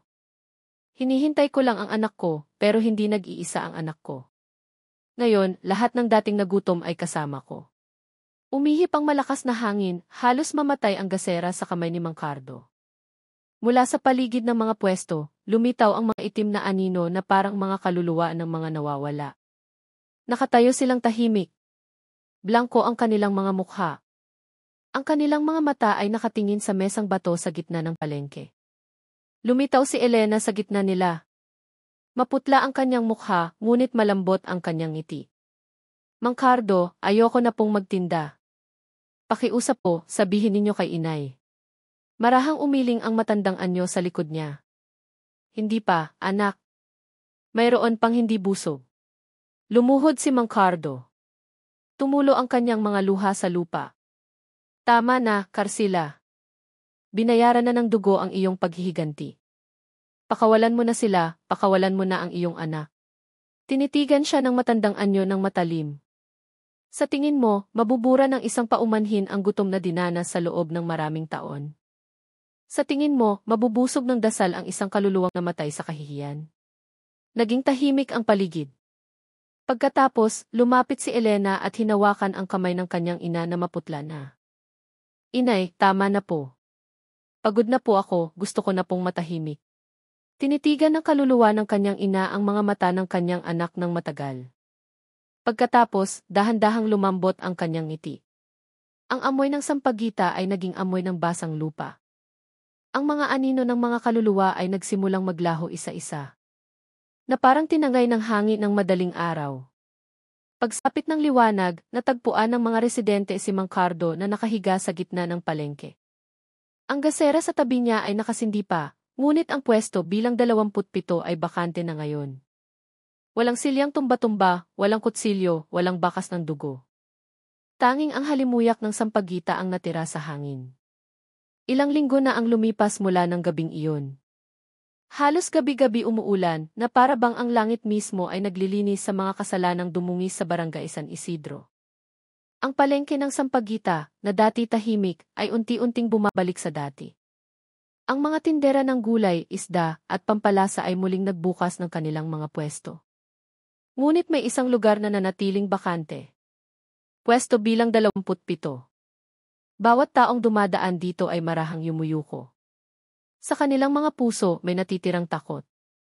Walang sinumang nangahas na gamitin ito kahit na ilang beses nang inalok ng kapitan ng barangay. Naniniwala silang ang mga kaluluwa ni Elena at ng kanyang ina ay nananatili roon, nagbabantay sa isang bagay na hindi dapat galawin ng mga tao. Ngunit isang magandang umaga, may isang kakaibang nangyari. Pagdating ng mga tindera para magbukas ng palengke, natagpuan nilang malinis na ang bakanting pwesto. Ang mesang bato ay kumikinang. Ang sahig ay tuyo at sa ibabaw nito may isang lumang pulang delantal na maayos na nakasabit sa gilid ng mesa. Walang nakakaalam kung sino ang dumating. Tanghali na, isang dalaga ang lumitaw sa palengke. Nasa 20 taong gulang siya. Ang kanyang buhok ay simpleng nakatali. Ang kanyang mukha ay kalmado at malinis. May dala siyang isang lumang timbangan at ilang piraso ng sariwang karne na nakabalot sa dahon ng saging. Ang kanyang boses ay malambot ng bumati sa mga tindera. Pasensya na po, gusto ko po sanang magtinda rito. Sabi po, bakante ang pwestong ito. Si Mang Cardo na nagkataong dumaan ay tinitigan siya ng matagal. May isang bagay sa mga mata ng dalaga na nagpakaba sa kanya. Ang kanyang tingin ay kamukhang-kamukha ni Elena. Ano ng pangalan mo, Hisha? Ang pangalan ko po ay Clara, Mang Cardo. Bagong dating lang po ako mula sa kabilang baryo. Kagabi po, may isang matandang babae na nagbigay sa akin ng susi ng pwestong ito. Sabi niya, dito ka na magtinda. Ang biyaya mo ay nasa lugar na ito. Ilang tindera na nakarinig sa kwento ay nagkatinginan. Walang sinumang umamin na nagbigay ng susi. Ngunit ang susing hawak ni Clara ay tumutugma sa lumang kandado ng pwesto. Sa huli, pumayag ang kapitan ng barangay sa pag-asang babalik na sa normal ang sitwasyon sa palengke. Sa unang araw ng pagtitinda ni Clara, agad na naging matao ang kanyang pwesto. Ang karning ibinebenta niya ay sariwa at may amoy ng dahon ng dayap. Tapat siyang magtimbang, magalang magsalita at hindi nagtataas ng presyo. Nagsimulang matuwa ang mga residente dahil muling sumigla ang palengke. Ngunit may isang bagay na nagpabulong-bulungan sa ilan. Sa tuwing naghihiwa si Clara ng karne, ang tunog ng kutsilyo ay pareho ng dati, matalim at malinis. At sa gitna ng ingay ng palengke, minsan ay maririnig siyang mahinang umaawit ng isang lumang kanta na kilala ng lahat.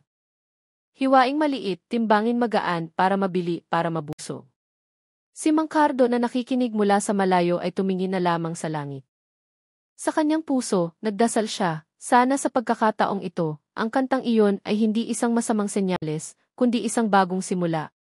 Pagsapit ng hapon, lumapit siya sa pwesto ni Clara. Hisa, saan mo nakukuha ang ganito kasariwang karne? Mahinahon si Clara. Mula po sa mga mabubuting tao na naniniwala pa rin sa halal na biyaya, Mang Cardo. Ang sagot na iyon ay nagpatayo ng mga balahibo ni Mang Cardo, ngunit nanatili siyang nakangiti. Alam niyang ang mga salitang iyon ay kaparehong-kapareho ng madalas sabihin ni Elena noon. Lumipas ang mga araw at lalong naging matao ang pwesto ni Clara. Ang mga ina mula sa iba't ibang barangay ay dumarating para bumili. Walang nagdududa, walang natatakot. Ang amoy ng sampagita na dati nakakatakot ay naging isang malambot na halimuyak na nagpapakalma. Ngunit isang hapon, habang nagsisimulang humupa ang tao sa palengke, muling dumaan si Mang Cardo sa pwesto.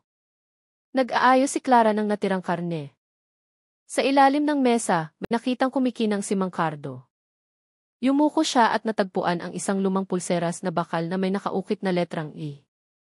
Namutla ang kanyang mukha. Tiningnan niya ang dalaga, ngunit mumiti lamang si Clara ng mahinahon. Mang Cardo, baka po pag-aari iyan ang dating may-ari. Natagpuan ko po sa ilalim ng mesa noong unang dating ko.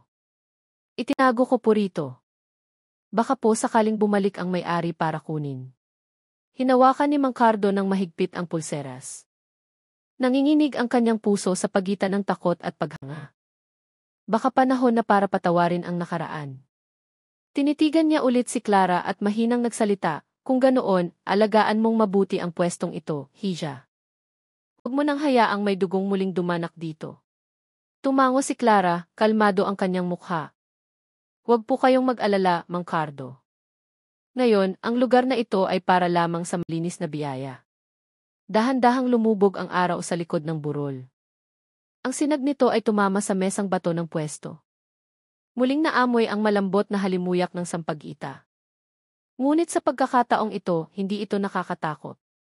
Ang mga residenteng dumadaan ay humihinto sandali para tingnan ang pwesto bilang 27 na muling nabuhay. Sa kanilang mga puso, may lumalaking ginhawa na matagal nang nawala. Sa gitna ng ihip ng hangin sa takip silim, may narinig na malambot na tunog na parang bulong ng dalawang babae. Isang bata, isang matanda. Nagiging isang mapayapang awit. Hiwaing maliit, timbangin magaan, biyaya'y darating sa pusong panatag. 2 buwan na ang lumipas mula nang magsimulang magtinda si Clara sa palengke.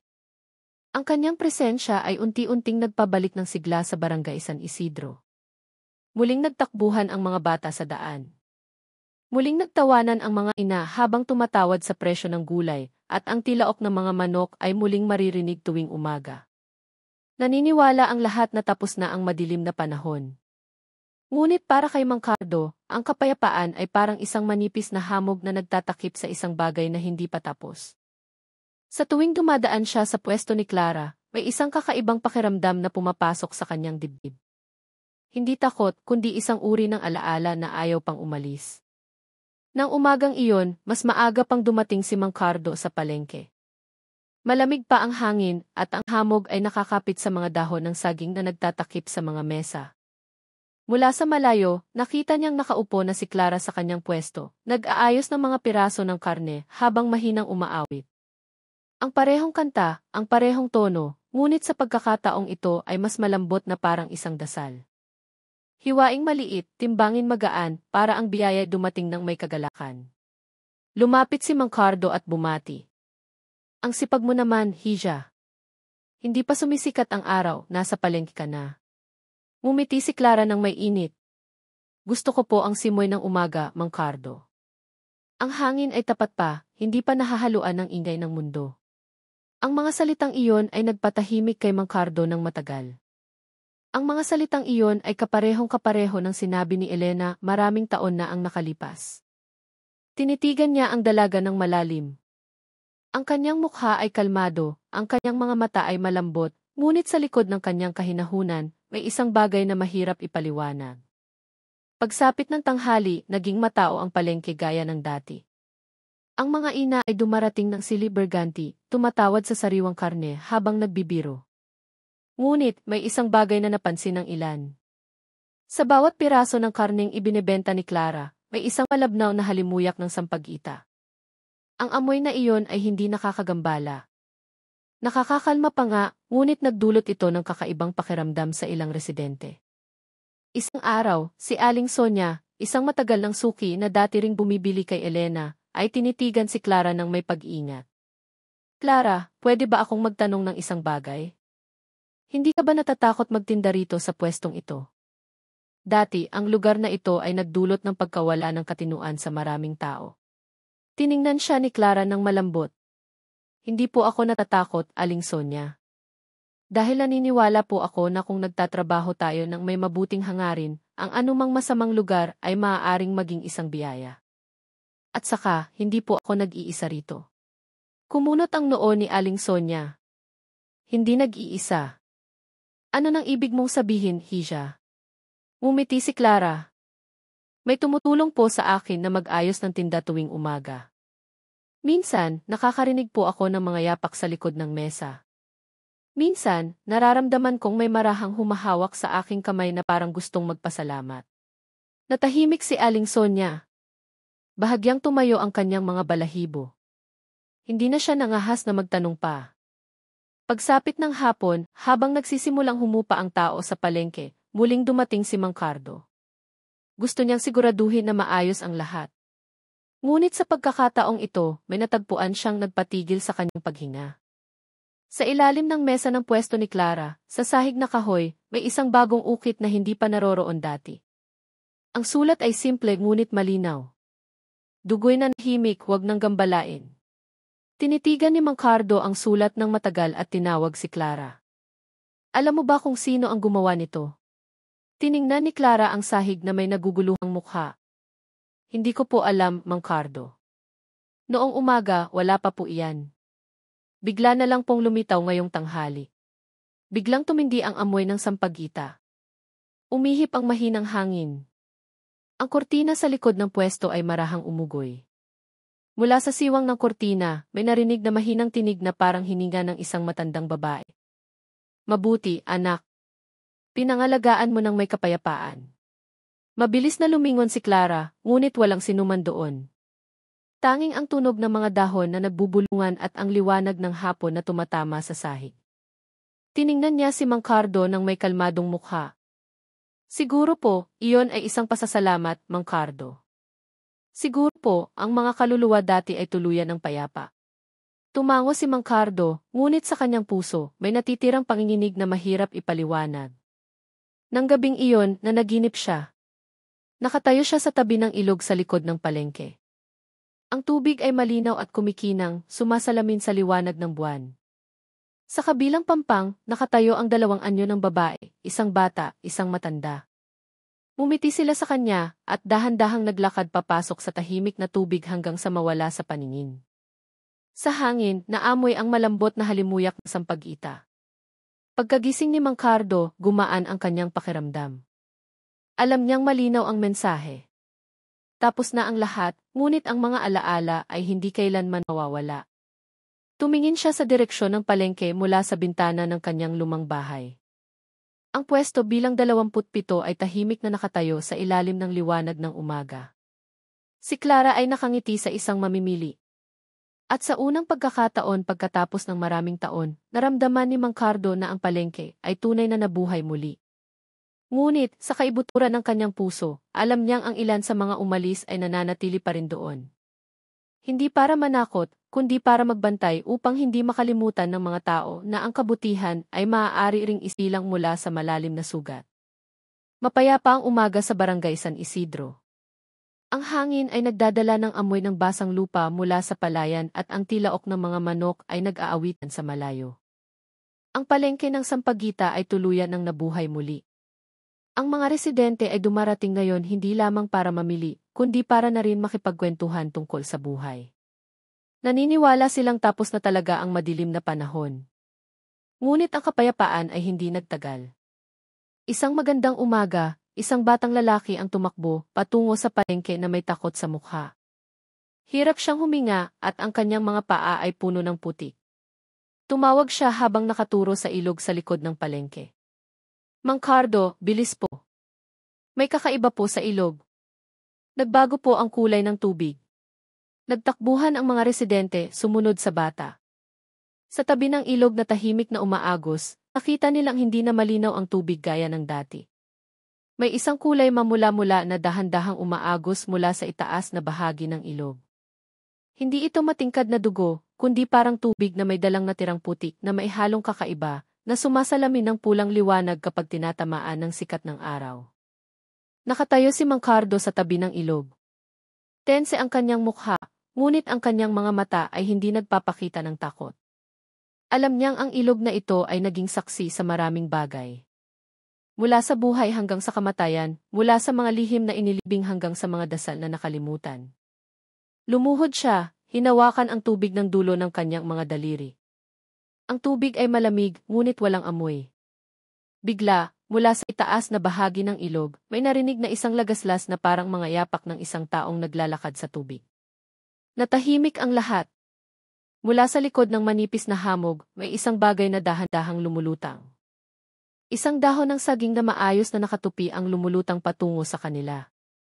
Maingat itong kinuha ni Mang Cardo. Nang buksan, sa loob nito ay may isang maliit na pulseras na bakal at isang piraso ng puting tela na maisulat na pulang tinta. Ang sulat ay nagsasabing, ang tubig ay payapa na, ngunit huwag kalimutan kung sino ang dating nauhaw. Nagkatinginan ang mga residente na may naguguluhang mukha. Ilang ina ang nagtakip ng kanilang bibig sa takot habang ang mga bata ay nagtatago sa likod ng kanilang mga magulang. Matagal na pumikit si Mang Cardo at huminga ng malalim. Alam niyang hindi ito isang banta, kundi isang marahang paalala. Isang huling mensahe mula sa nakaraan. Tinitigan niya ang ilog ng matagal. Ang tubig na kulay mamula-mula ay unti-unting naging malinaw. Nagsimulang umangat ang hamog, sumasalamin sa malambot na liwanag ng umaga. Isang malabnaw na amoy ng sampagita ang naamoy. Ngunit sa pagkakataong ito, ang amoy ay hindi nagpatayo ng mga balahibo. Ang amoy ay nakakakalma, na parang isang yakap ng ina sa kanyang matagal nang nawawalang anak. Tumayo si Mang Cardo at nagsalita sa mga residente na tulala pa rin, walang dapat ikatakot. Ito ay isang senyales na tuluyan na silang umalis. Ngunit hindi natin dapat kalimutan ang nangyari. Ang ilog na ito ay dating nag-imbak ng sakit. Ngayon, hayaan nating maging paalala ito upang hindi na tayo muling manakit ng sinuman. Si Clara na nakatayo roon ay yumuko. Namumuo ang luha sa kanyang mga mata. Pupunta po ako tuwing umaga sa ilog na ito, Mang Cardo. Gusto ko pong siguraduhin na mananatiling malinaw ang tubig. Para po ang mga kaluluwa dati ay tuluyang matahimik. Marahan siyang tinapik ni Mang Cardo sa balikat. Isang mabuting gawain iyan, Hija.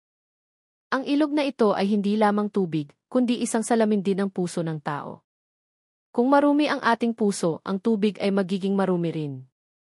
Ngunit kung tayo ay mamumuhay ng may katapatan, ang tubig na ito ay mananatiling malinaw. Hanggang kailanman. Isa-isang yumuko ang mga residente. Na parang nagbigay ng isang pangako ng walang salita. Alam nilang ang mga nangyari sa kanilang barangay ay nagbago sa kanilang lahat. Wala nang nangahas na humusga ng hindi alam ang katotohanan. Wala nang nagpapabaya sa isang taong nagugutom ng hindi tumutulong. Tumaas na ang sikat ng araw. Ang sinag nito ay sumasalamin sa ibabaw ng ilog na ngayoy malinaw na muli. Ang maliit na pulseras na bakal na natagpuan ni Mang Cardo ay binalot sa puting tela at inilagay sa ibabaw ng isang malaking bato sa tabi ng ilog. Nagkalat ng mga bulaklak ng sampagita ang mga residente sa paligid nito at sabay-sabay na nagdasal. Nang hapong iyon, habang pauwi na ang lahat, umihip ang mahinang hangin sa ilog. Lumikha ito ng maliliit na alon at mula sa malayo, may narinig na mahinang awit ng dalawang boses ng babae. Ang kanilang mga boses ay malabnaw, malambot at puno ng kapayapaan. Hiwaing maliit, timbangin magaan. Biyaya ay darating sa pusong panatag. Si Mang Cardo na nakaupo pa rin sa tabi ng ilog ay ngumiti. Alam niyang ang boses na iyon ay hindi na isang sumpa, kundi isang basbas. Isang huling mensahe na ang pagmamahal ng isang ina at anak ay hindi kailanman nawawala. Nagbago lamang ito ng anyo, naging isang tagapagbantay para sa mga namumuhay ng may malinis na puso. Dahan-dahang lumipas ang panahon sa Barangay San Isidro. Ang mga taon ay lumipas na parang hangin na nagbabago ng direksyon. Ang palengke ng Sampaguita ay naging isang lugar na masigla, malinis at maayos. Wala nang nakakatakot na amoy. Wala nang madilim na hamog na nagtatakip sa umaga. Si Clara ay hindi na isang mahiyaing dalaga. Lumaki siyang isang malakas at iginagalang na babae.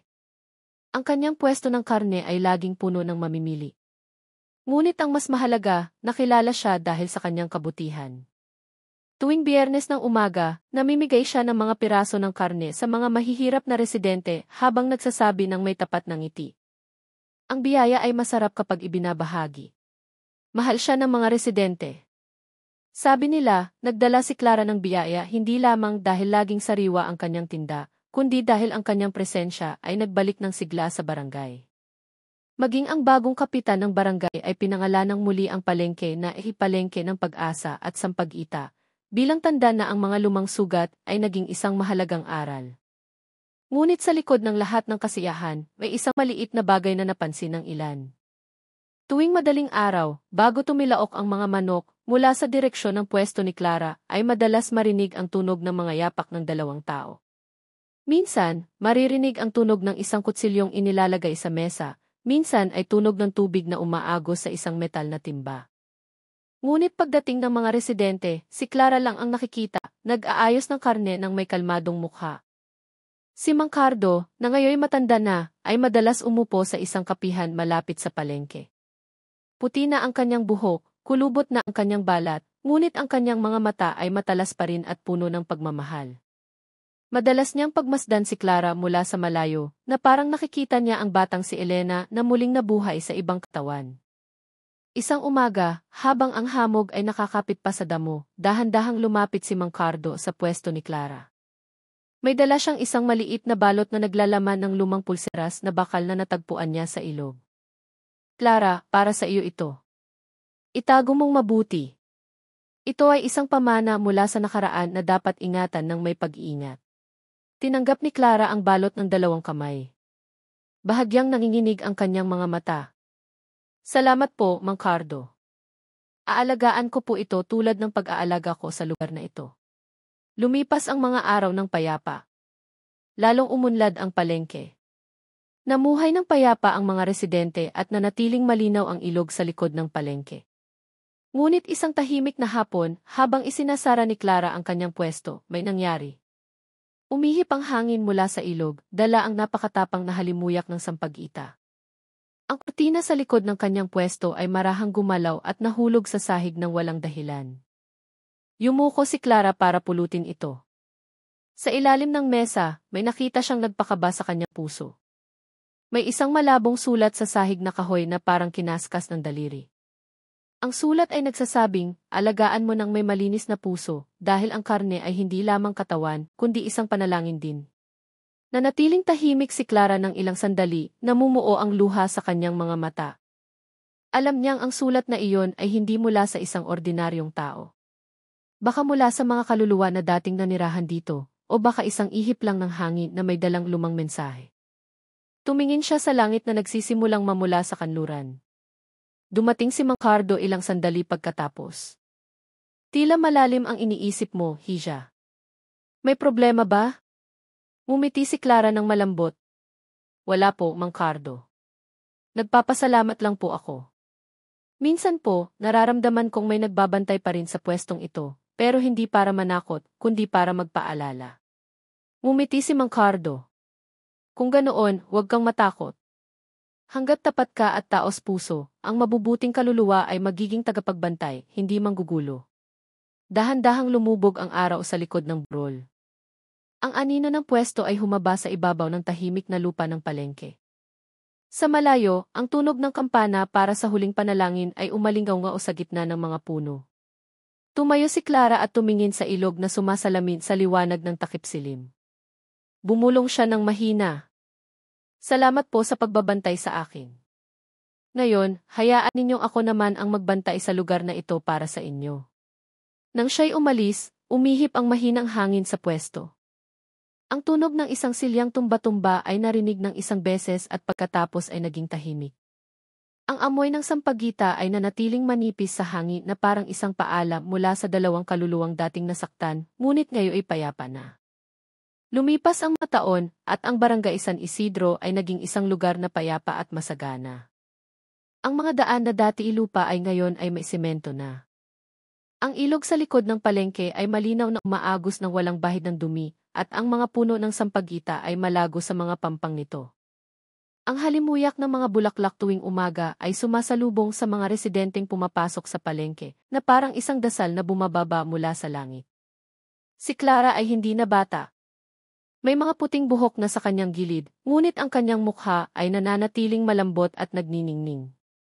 Nagtitinda pa rin siya sa parehong pwesto bilang 27 na ngayoy kilala bilang kipwesto ng sampagita. Sa ibabaw ng mesang bato, lagi siyang naglalagay ng isang tangkay ng sariwang sampagita tuwing umaga, bilang tanda ng pasasalamat at paggalang sa nakaraan.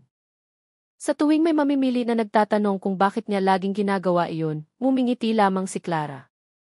Para po ang mga umalis ay hindi makalimutan at ang mga nabubuhay ay hindi makalimot magpasalamat.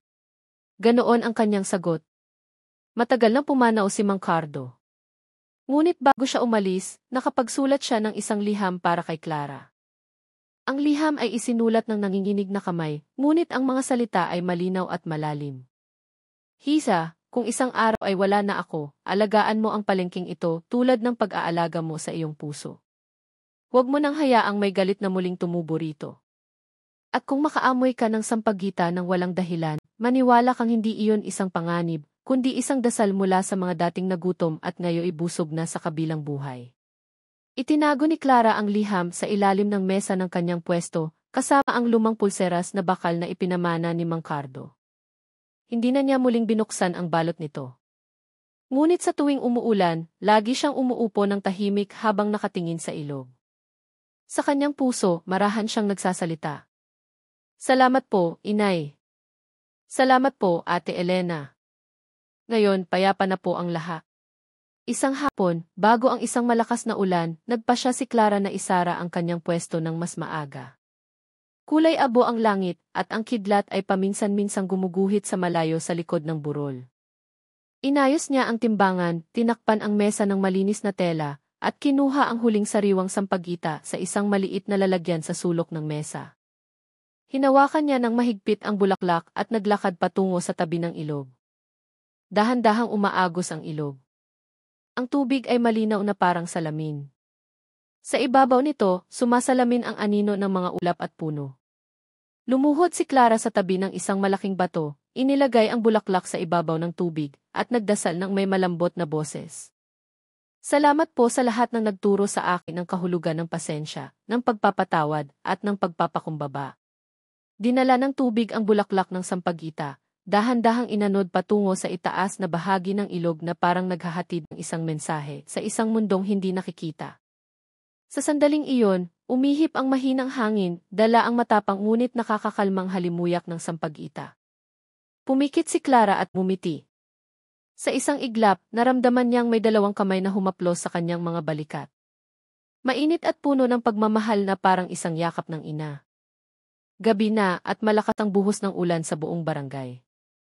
Ngunit ang nakapagtataka, walang sanao sa palengke. Ang tubig sa ilog ay malakas na umaagos ngunit nananatiling malinaw. Kinaumagahan, pagdating ng mga residente, may nakita silang isang bagay sa pwesto ni Clara. Ang mesang bato ay bakante. Walang karne, ngunit sa gitna ng mesa, may isang bigkis ng sariwang sampagita at isang maliit na piraso ng papel na may simpleng sulat. Ang halal na biyaya ay ang karneng hiniwa mula sa pusong malinis. Walang nakakaalam kung saan nagpunta si Clara. Ang kanyang bahay ay bakante, bukas ang pinto, ngunit maayos ang lahat ng gamit.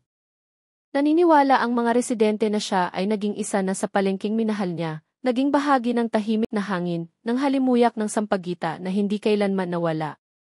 Mula sa araw na iyon, sa tuwing bubuksan ang palengke, laging may isang tangkay ng sampagita na lumilitaw sa mesa ng pwesto bilang 27.